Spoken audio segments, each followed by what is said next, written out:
None of the content on this or any episode of the Kratom Science Podcast, Kratom Science Journal Club, or on any page of KratomScience.com is intended, nor should it be considered, medical claims or medical advice. This is the Kratom Science Podcast. I'm your host, Brian Gallagher, blog and social media writer for KratomScience.com, your source for all things Kratom. Hey, if you're ever traveling through Louisiana, through a little town called Zachary, and you want to have some Kratom on you, you might get locked up in jail.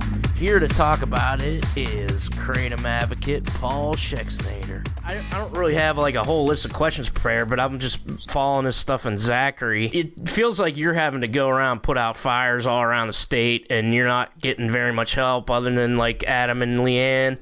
And maybe a couple other people. There's this dude I've been talking to. Yeah, he's a huge help, but he's got to say anonymous, unfortunately. Okay. I got some notes that we can go over for Zachary and give a breakdown of everybody in play. Okay. So Zachary initiated the Kratom ban, in which the Advocate, which is a newspaper in Baton Rouge, stated that the hearing will be September 12th, which is a Tuesday. And we are actually watching to see if they're going to pull a slick one and do a 3-day announcement on September 5th. So we're watching both dates. So it could be September 5th or September 12th. So let's see how this ban originated. So the ban was no doubt initiated by David McDavid, the mayor of the city of Zachary.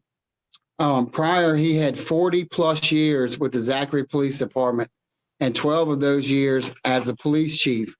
Before that, he graduated FBI National Academy in the DEA Drug Commander School.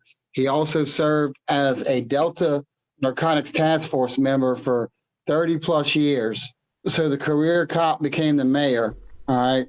I mean, so that's a huge deal right there. I mean, that's big time tied in with the DEA, the FDA.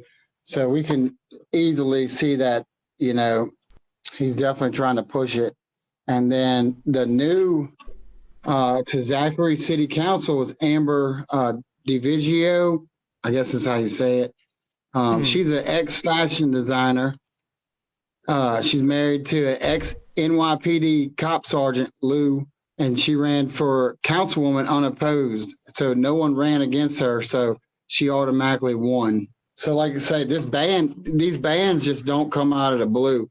You know, somebody's been contacted, and most likely the person is Mayor David McDavid, who has given the project to Amber, and she's newly elected as well.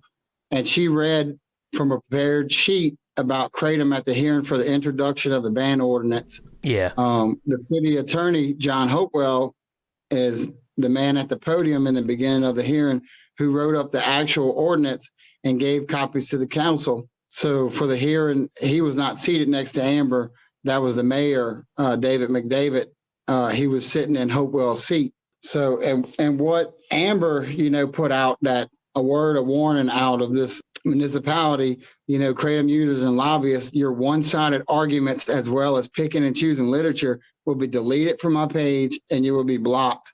Your harassment via messenger will be reported to Facebook and you will be blocked. Your phone calls, harassments will be declined and you will be blocked. I will not be bullied by $1 billion plus industry that is driven by the opioid epidemic and those with interest in profit over people. Take your arguments to Washington, D.C. and get federal regulations on the substance you're lobbying for. So I don't know. I don't know about you, but that sounds like one-sided on their part. Yeah. Aren't you supposed to hear all sides before you decide to throw people in prison for something that's helping them? Like, and I'm sorry she got called on her cell phone, but I'm not going to lose sleep over that, although I would encourage people not to do that. Call her office phone, send her an email. I'm not going to lose sleep over that versus the people who might be locked up, killed in prison, like Shayna Brown, locked up now. for possessing kratom Yeah, in exactly. Alabama, like Marshall Price killed in prison. Those are real problems. What are those emails? It's Amber, DEVIRGILIO, DeVirgilio. DeVirgilio And at the city yeah, of Zachary.org. yeah, at cityofzachary.org. And is it D McDavid? So it's DMC David at the city of Zachary.org. Yeah. And I'll put those in the show notes so you can look at it. Yeah, there will be a video on YouTube as soon as I can get all this stuff up. I'll give you another email, and we're asking if any citizens live in Louisiana to reach out to us at KR, the number 8M, advocate@gmail.com. Okay, cool. And that's our recruiting email, so we can get you vetted. We'll vet people, make sure they're the people they're claiming to be. So, how far away is Zachary from where y'all are? Oh man, Zachary's right down the road from us. It's north of East Baton Rouge, so it is approximately, I would say, 15, 20 minutes away. I mean, it's close. I think it was like suburban Chicago towns. The little towns started picking it off, town by town. There's a lot of towns in Illinois where kratom is illegal, but in Zachary, we're talking about sale and possession. So anybody who wants to drive through Louisiana, you'd be subject to rotting away in prison if you drive through Zachary. Exactly. And it could be prosecuted. And the way they want to do it, they want to adjust it for the penalties for the sale and possession so that it could be prosecuted in Zachary City Court. 6 months max jail term. I mean, that's not just a little stint, you know what I mean? 6 months in a little parish jail like that, that wouldn't be pleasant for, something that just heals people. Yeah, that's just, I mean, I don't get it. I mean, how can somebody be so... They must tell themselves that they're protecting people, I guess. I guess that's how they justify it to themselves, but you're not protecting anybody. You're decreasing... You're just fucking somebody's life up that might already be fucked up because they're trying to get off harder drugs. And the poverty levels and the drug abuse, they go hand in hand. So when you have people that are abusing drugs, 9 times out of 10, they're living in poverty. So these treatment centers, they just think that people got thousands of dollars laying around that they can go and get help. Yeah. What if somebody doesn't have insurance? Then, what are they to do? They're left without any hope. They're left without any option of treatment. So with Kratom being able to help with withdrawals and, fend you off of the cravings of drugs, even after I went to treatment multiple times. When I got back a week later, I was drinking. The thought of going to do drugs was still there. And it was an everyday battle to fight those wicked thoughts off. Like, oh yeah, you can just go get loaded one time and you'll be fine. Nothing will come of it. And that's those little evil thoughts that creep in. But with Kratom, it takes that away. It takes that urge away. I mean, Purdue University came out with a study on one of the alkaloids to where, it can cure alcoholism. Yeah. And we know that. And we know this. Everybody that takes Kratom, we know this. We know what it does. And one of the things that I urge, like, let's say the council members from Zachary or these state legislators or somebody, go try it. Go try it. That way you will have a fully understanding of what you're talking about and know that this does not get you high. And the kids will not want it because of the taste. I mean, and the fact that they keep wanting to bring up, well, we're worried about the children getting hurt by this. Well, guess what you're going to do if you got a mom or a dad that's sober and depending on Kratom to stay clean and sober, and you take that away from them, you just hurt the children because they're going to go back to drugs. Exactly. it's like they're not listening to that side of it. They're pretending it's not, that the side doesn't exist. They're pretending the only thing that exists is these worst case scenarios of these irresponsible kids or whoever that takes tons of extracts. I mean, and on the other side, irresponsible companies who don't put how strong the thing is on the package. Unlike you guys, I know you have do you have those QR codes? Yeah, so we, on our packaging, especially our enhanced blends, so we want it to be as transparent as can be. So our bags almost look the same, they kind of look similar. So what we wanted to do, we wanted to make sure that people knew that they were getting enhanced products. So we wrote in bold red lettering on there, hey, this contains extract, 50 MIT per gram. We wanted people to know the difference, to where you're not just buying you're buying an enhanced bag and you think it's regular Kratom. Transparency is the key. And I'm going to say it, like OPMS and a lot of other companies, those shots are designed for multiple use, but the way they're marketing, and they know it, they know somebody's going to drink the whole thing at one time. Yeah. Instead of, it's the same way as Red Line energy drinks. If you read the small print on them, it says, hey, this is two servings, but most people don't take the time to read. Yeah. They don't take the time to read, so they just down the whole thing, and then they blame it on the company. Yeah, because it sucks. That marketing sucks, because a 5-hour energy shot is only like 1 or 2 cups of coffee. I remember because I had one. I was driving for like 7.5 hour drive, and I'm like, oh, I got to get a energy shot. And I looked at it, I'm like, this tastes like shit. There's only as much caffeine as 1 cup of coffee. I'm like, oh, I should get coffee and stop putting this crap down in my gullet.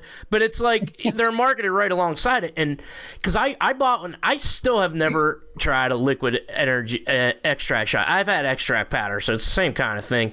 But I bought one for my friend who was in such severe pain, and they wouldn't give her pain meds because she had a former OED. And I got one, but I wouldn't want anybody else that doesn't know me, or somebody else that hasn't studied Kratom, to just buy one. And because you would think, oh, I said, take 1 sip, see how you feel, wait a half hour. And then she's like, oh my God, my pain was gone. You saved my life. I was going to kill myself, because she's like severely injured, broke her humerus.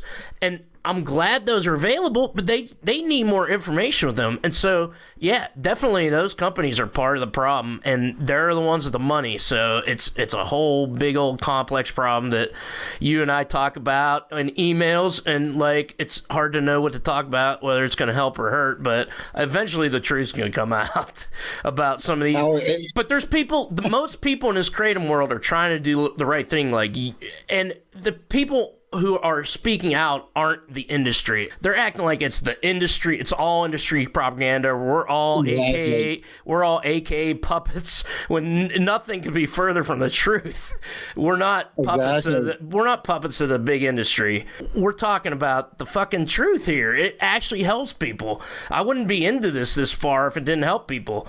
I could be making more money working in Amazon, loading trucks and shit. Seriously. It's like we're in it because we see that people actually are saved by it, and that's the part that pisses me off. It's like, okay, lawyer guy on Twitter, you would have a stronger case against who you're suing. Some of these big companies who probably should be sued if it makes them label their products properly. You would have a stronger case if you acknowledge the fact that it is helping people. We're not just propaganda arms of the AKA or the industry. It actually does help people. I've talked to people on this podcast. Listen to the other episodes. They're just regular people who aren't making any money on Kratom. They're buying Kratom. If you really want to protect kids and not just, justify funding for the police, or because marijuana's become legal, that seems like that's what's going on in Zachary and with all these places, because it's a lot of law enforcement interest there. Do you think that's what it is, where it's like, yeah, weed's going to become legal? Well, it might become Schedule 3, which is bullshit, but they're like, okay, we need another target so we can justify funding or something. Do you think that has anything to do with it? I do. I do think that has a part to do with it, because the more that marijuana is becoming legalized, they got to have something to replace it. And Louisiana is a profit for prison state. I think we have more jails and prisons here than anywhere else in the world. So, medical marijuana, they're making a big push in this state. So what are they going to compensate it with? Well, guess what? Kratom's the very next best thing. Let's criminalize these people.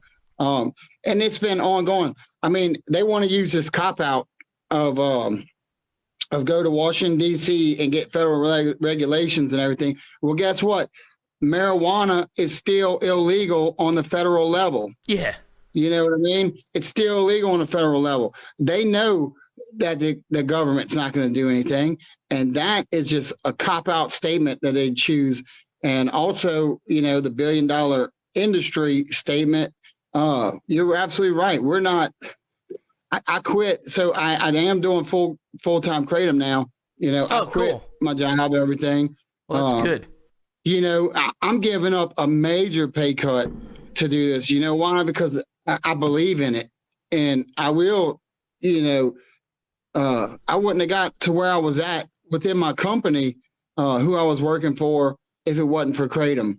And I remember telling superintendents and stuff that I worked for, man, this stuff works, talking to them. And the first thing they do is Google it. And they're like, man, that's drugs, bro. You on drugs and stuff. I'm like, no, I'm not, man. Just try it.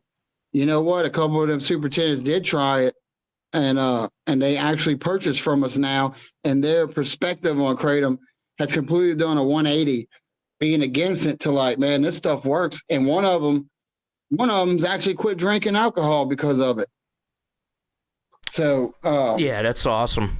Yeah, I did do an article on that study with. I missed that study last year, but Kratom consumers and weed consumers are generally peaceful people. If that's all they do. If they do a little alcohol on the side, maybe that doesn't apply. They're easy targets for law enforcement. It makes their job easier to have to deal with peaceful people instead of, violent criminals who they should be dealing with. That's what the drug war is all about. It makes cops' jobs easier because all we're trying to do is take our medicine, or even if you're just trying to get high with a weed or something.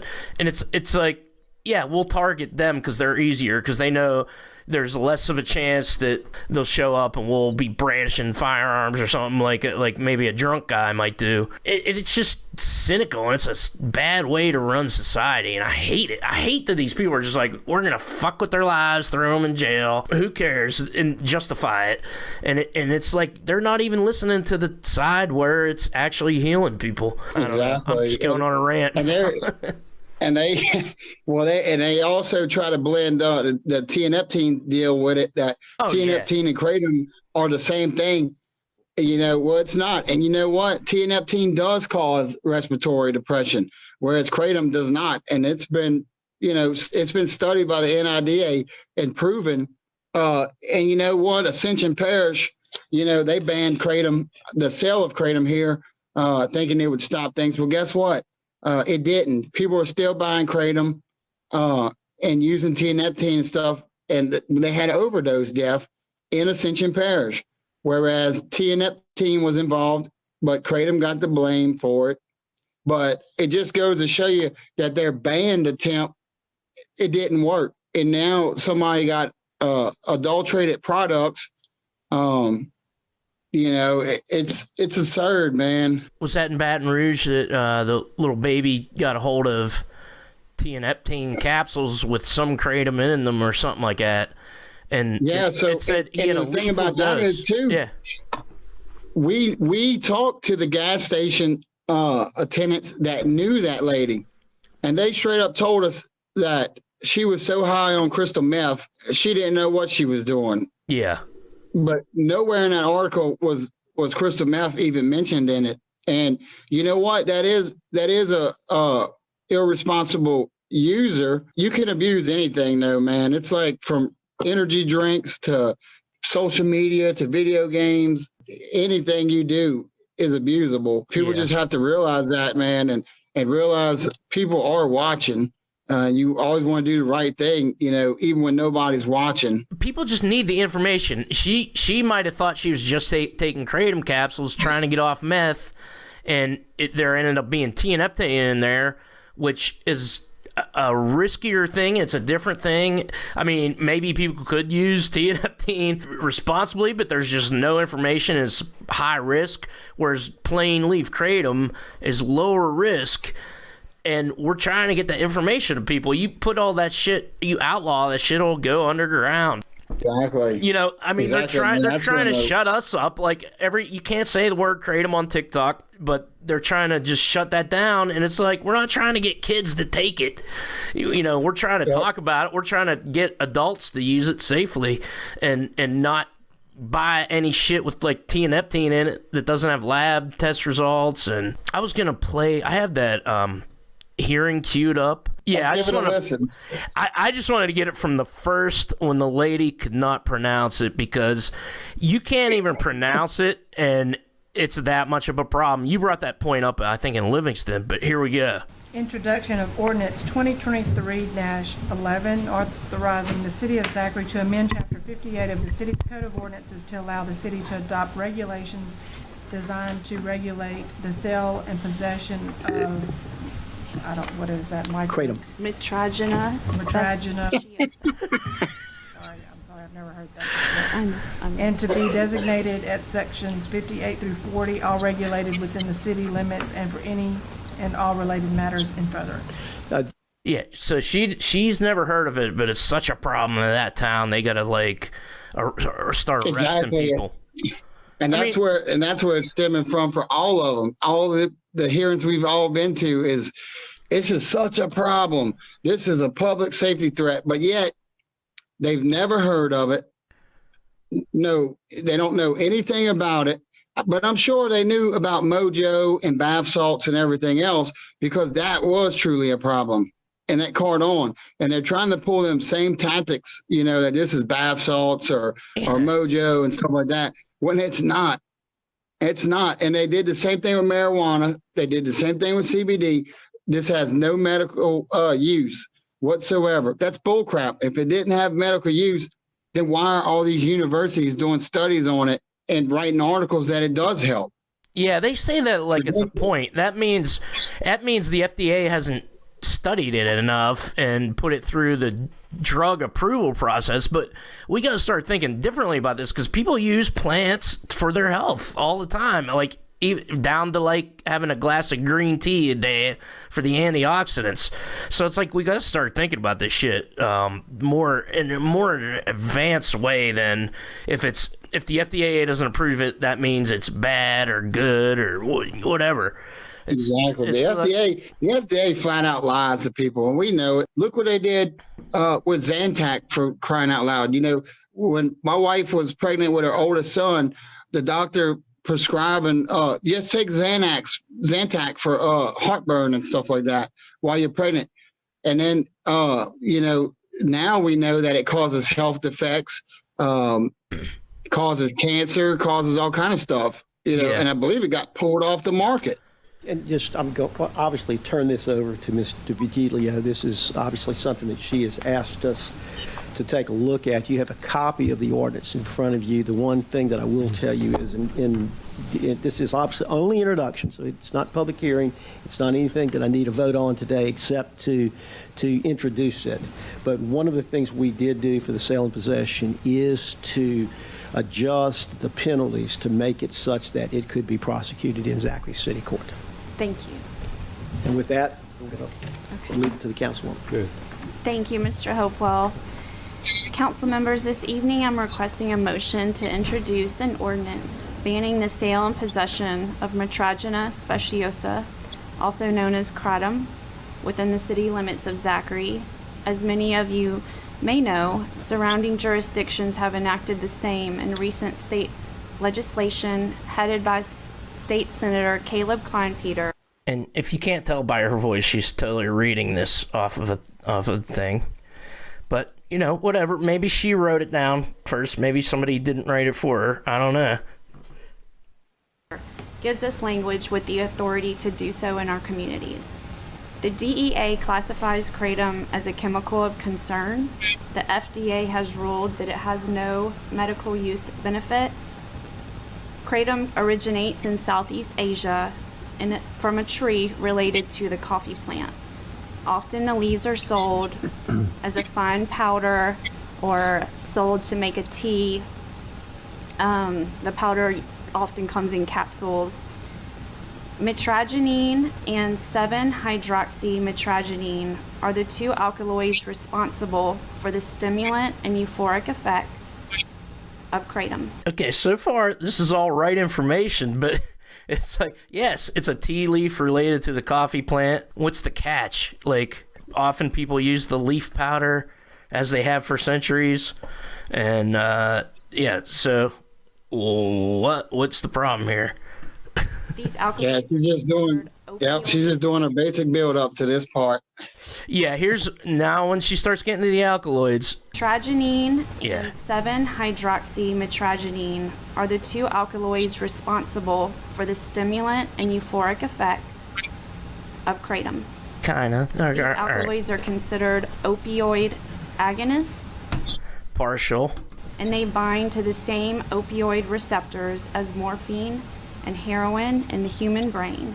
And cheese, chocolate, laughter, orgasms, whatever endorphins do. The agonist for kratom is naloxone, the same substance. All right. Do you have any idea what the fuck that means? So, naloxone is in Suboxone and it's in Narcan. I get the little Narcan nasal sprays. I have like 6 of them, and I carry them anytime I go to a show or a party. And the agonist for kratom is naloxone. I don't know what that means. So because what she says in this part is that it's the antagonist, and that's what causes kratom death. It's from what I kind of gathered, but I'm like, that's so far from the truth, because it's in Narcan and that little bit in Suboxone. That's pharmaceutical medicine. That's not from nature, and that's clearly 100% misinformation. Well, as most kratom-related deaths, they were also taking high doses of fentanyl, whereas somebody might have had. There's probably a case report out there where somebody was having respiratory depression. They gave them the Narcan, and they woke up and said, "I just took kratom." Yep, and that's a lot of people, man. They don't want to admit it to their family and stuff. I dealt with that too. When I got back from rehab, I found out about kratom. I started using it, and then instead of hiding it, I went to my wife and I said, "Hey, I found this stuff, kratom. It's been working amazing." And she's like, you're back on drugs, and I'm like, no, just look. I said, hear me out. Give me an opportunity to show you, and then you can make your judgment. And she, she got to watch me change and got to see how it works. She saw that. So then, it worked so well. She was suffering with depression and stuff like that. So I was like, well, why don't you try a little bit? It's supposed to help with that. And then over time, she completely got off her prescription medications and now just uses kratom. I think people that are in the kratom closet dealing with maybe parents or dealing with family members that are against that look, just sit them down, explain to them, offer them a little bit, say, hey, just try it with me, the way I can show you what this is doing. Don't try to hide it, explain it, and educate. And I guarantee you'll change minds and perception. Hell yeah.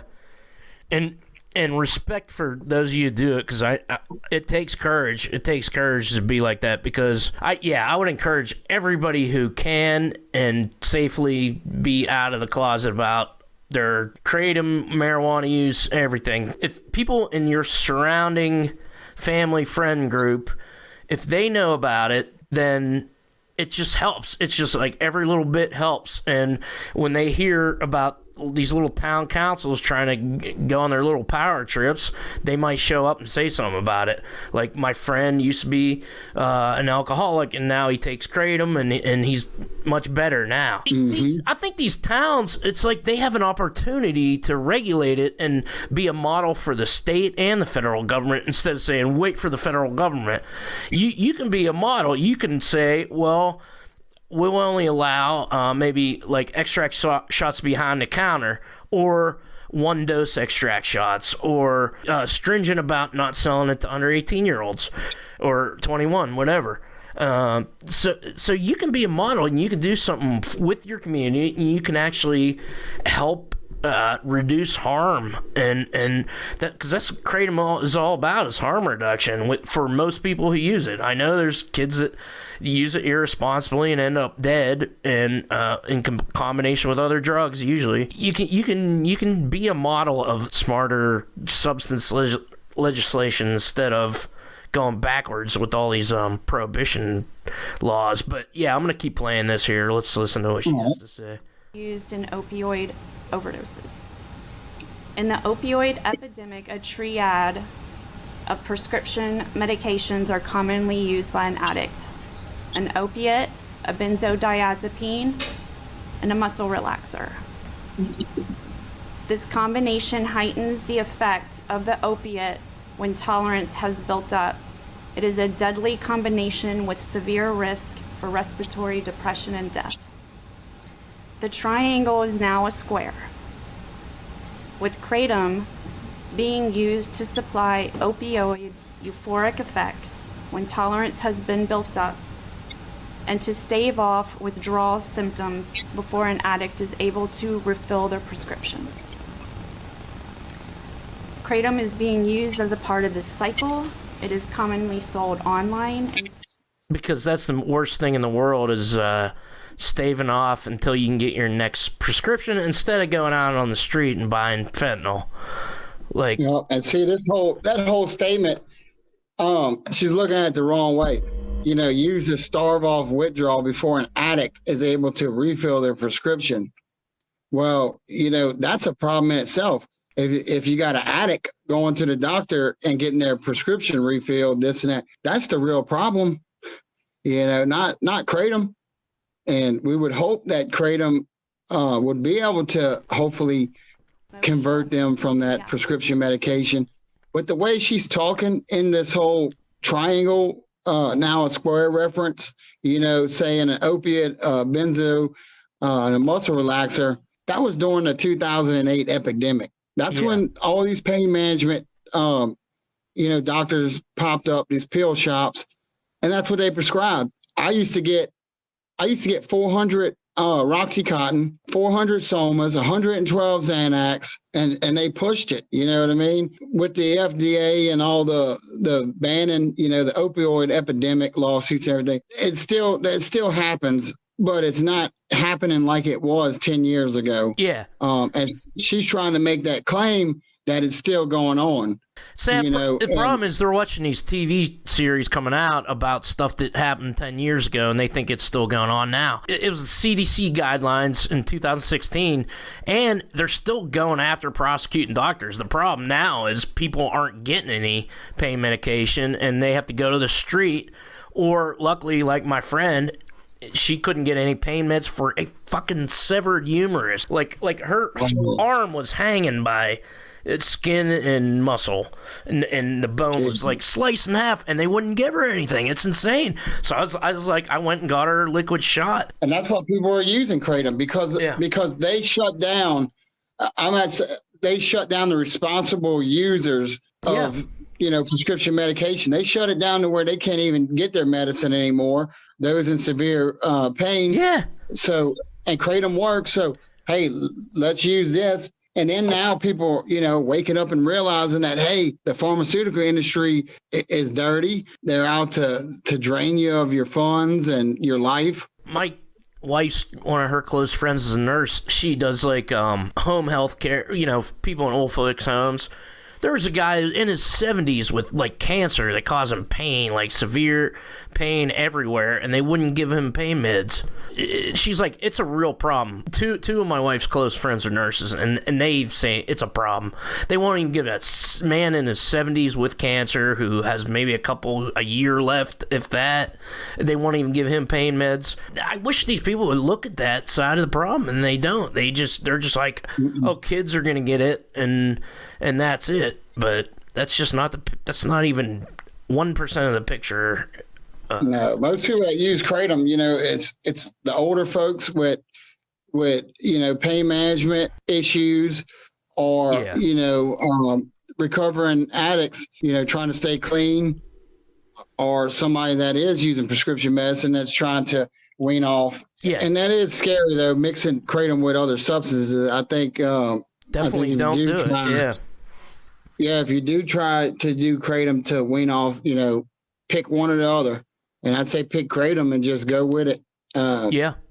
And it will help. That friend I was talking about was on subs, and she hasn't taken them since I give her Kratom, but she still has withdrawal. So she still has like post-acute withdrawal syndrome from the subs from weeks ago. And she just takes 1 teaspoon now of powder a day, and like she's recovering. I'm not like going around and trying to get people to do Kratom if they don't need it for anything. It's people do it because they need it. And this part's being ignored by these little town councils on their power trips. Wait. I just want to play the part where she talks about and whatever. It is now in Zachary. Yeah, here we go. I have worked up a quick fact sheet regarding Kratom for all of you, which lists its effects on the brain, its effects on neonates, side effects, a list of countries that have banned or regulated it heavily, all from vetted sources such as the National Institute on Drug Abuse, the NIH, the FDA, the DEA, New York University, and Psychology Today. This is a $1.3 billion industry alone in the United States that most of us have never heard of the word Kratom until today. And it's such a problem. 48 hours since they caught wind that Zachary has an ordinance on the table to ban it, they have incessantly called my cell phone. So you saw those fake tears. She was wanting to do those fake tears, huh? She tried. Oh my God, I'm getting phone calls. That's horrible. Yeah. And like I said before, don't call her cell phone. Call her office phone, email her official email. That's the way to do it. But I'm not losing sleep over that. You know who's gonna fucking lose sleep is people thrown in jail for doing Kratom. Exactly. I mean, she's a public official. She should expect that. You're bringing up something completely false and misinformation. You should expect to get phone calls. As your job as a public official is to listen to both sides of the argument and be unbiased. And what we see there, even in the video, she was smiling and giggling next to her counterpart about it. Oh, I'm getting phone calls and I want a fake cry here. People got the opportunity to fight it. We got to get people, even if you're not from Zachary and you're in Louisiana and you can make it there, you got to be there. I mean, the people got to realize that. And this was very disheartening because I went to Zachary yesterday and passed out flyers to shop, gas stations, and spoke with a lot of people. They didn't even know this was going on. And one of the vape shop owners, was deeply concerned, whereas the other ones were like, what can we do? Blah, blah. Well, this is what you can do. You can stand up and fight these people. We have the power in numbers to win. And that's what has to take place. There's a few smoke shops right in Zachary, aren't there? Correct. There's 4 smoke shops in Zachary, and then there's multiple gas stations that sell it. And then the town over Baker, I stopped in and dropped off flyers. And like I told them, I said, if they ban it in Zachary today, it'll be Baker tomorrow. And what they're doing, all these towns that they're picking off, they're very small towns. I mean, Nobody really lives in them. Yeah. They're picking them off to where they can use it as statistical numbers, to where like, hey, we got 7 parishes banned, whereas in those parishes, maybe out of all 7, 1,000 people live there. And I believe there's 45 parishes or 54 parishes in Louisiana. So, I mean, the numbers, there's a heck of a lot more parishes that it's not banned in. And we even had an Ascension parish, the hearing, I believe it was Iberville council member showed up and was like, what are y'all talking about? There's no issue going on. Whereas Kratom has been in Zachary for a many, many years. And they keep going up to this argument with saying, it's such a problem. We don't want it here. Well, you're just finding out about it, lady. It's been being sold and taken in your town for years. So where's the problem at? The problem is with y'all pre-planned political agenda. That's the problem with the Project Echo and all these secretive projects that the state of Louisiana is doing on trying to ban Kratom. You mentioned Project Echo. What is that? So Project Echo, we've been finding out that, it stems from a doctor from Tulane, and they're going around and they're briefing all the politicians on, the impact of society with these certain matters. And Kratom happens to be one of them, and a lot of it stems from the Mayo Clinic paperwork, the DEA paperwork, stuff like that. So it's all a one-sided argument.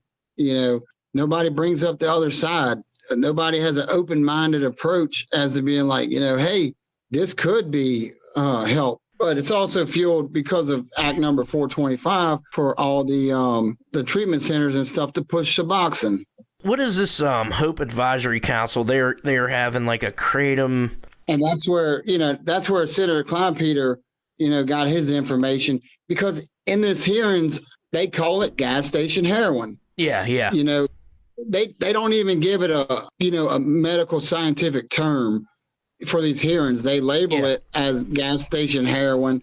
It's ridiculous. Anything they do as a propaganda ploy to harm it, and that's what they do. And we're digging. We're trying to get to the bottom of everything, to get to the head of the snake, to chop it off. Hopefully it's not too late, but we're still trying. And like I told another person, if we make it through next, legislative season here in Louisiana, I'm going to run for a council member spot. Fuck yeah, dude.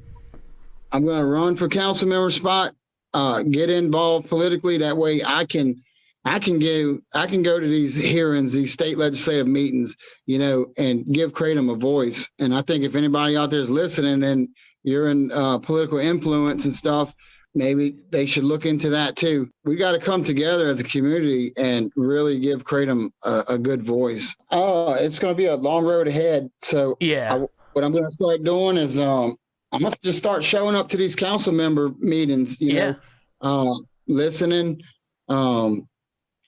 meeting people, not on Kratom, but just on a personal level. Yeah. And then try to get a seat, and then go from there. Once I can learn that, to give people an option and to be able to hear, to stop these one-sided arguments, really. The crazy thing was, whenever everything was going down in Livingston Parish, we was actually looking at moving to Zachary. And we got good friends that live in Zachary, and they we were close to moving there. But I was like, you know what? We just won Livingston Parish. We should stay put here. So we ended up staying, and thank God that we didn't move to Zachary. Shit. But I think anybody that's listening that has family in Louisiana or lives in Louisiana, the bigger picture, besides these little parish bans, they are 1,000% gunning to ban Kratom in Louisiana next year. It's between the little parish council meetings and then what the state's trying to secretly do.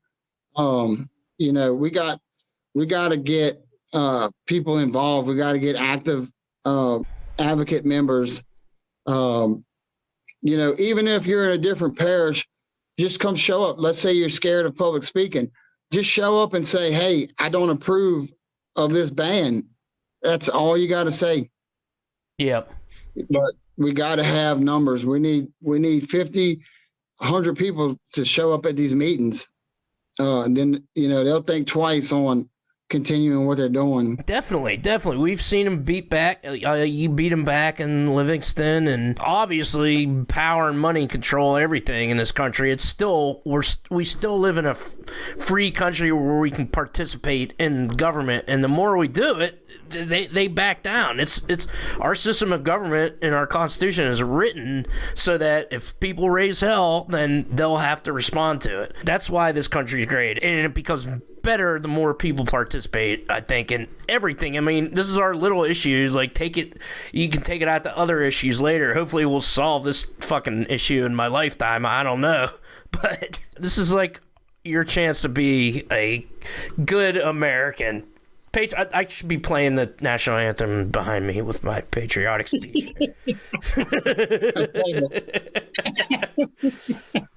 I love it. Yeah, we people got to realize that, man. I'm gonna go on the camera and say it. Is that I think I'm gonna tell you what the problem is that a lot of these big companies and other people think that they donate to the AKA. It's considered advocating. That's not advocating. And at the end of the day, the AKA, they don't care about these small parishes and stuff like that. As we know, we dig into there's a whole agenda with them. It's time for people to stand on their own and stop thinking that somebody else is going to do it for you, and to start putting things in your own hands and become a warrior and start battling. Take back what they're trying to take away. And that's your money that's going to these big companies. So it should be used properly. And they have helped stave off bans and all that shit. That's cool. But that's not enough. We have to have a detailed fucking regulatory system that allows us to be free as adults to choose kratom, grow kratom. You see that big cannabis industry, they're fighting against home grow in my own state of Pennsylvania. They don't give a shit. They don't give a shit who gets healed and who doesn't get healed. They just want to go to the bank, and that shouldn't be leading the kratom movement. Definitely, I agree with you right there, 100%. No, and we know that it. The Botanical Action Network, they're doing a great job. Yep. Uncovering a lot of stuff, and people are realizing, we got to come together as a community and stop fighting each other on issues. And, I agree that the AKA has their part, but on a smaller level, state level, parish level, county level, individuals have to take it upon themselves, because let's say it's not happening right now in your area, but one day it could. So plan, organize ahead of time, build those social clubs, have meetings in person to where you can practice public speaking and stuff like that. I got to do this shit too. Thank you for reminding me. Yeah, even if let's say it's not happening there, just we need to organize and start building meetings. That's what we're trying to do here. Real networks that everybody can participate in, regardless your income level. I wish I could go to these big kratom conferences, but I don't have an extra, thousands of dollars to just go on a little weekend vacation to Vegas or whatever. Most of the kratom community doesn't, but we can easily participate. Exactly. We can participate in a real grassroots movement, I think, and you're fucking doing it. All right, check out the show notes. Email Amber, AMBRE DEVIRGILIO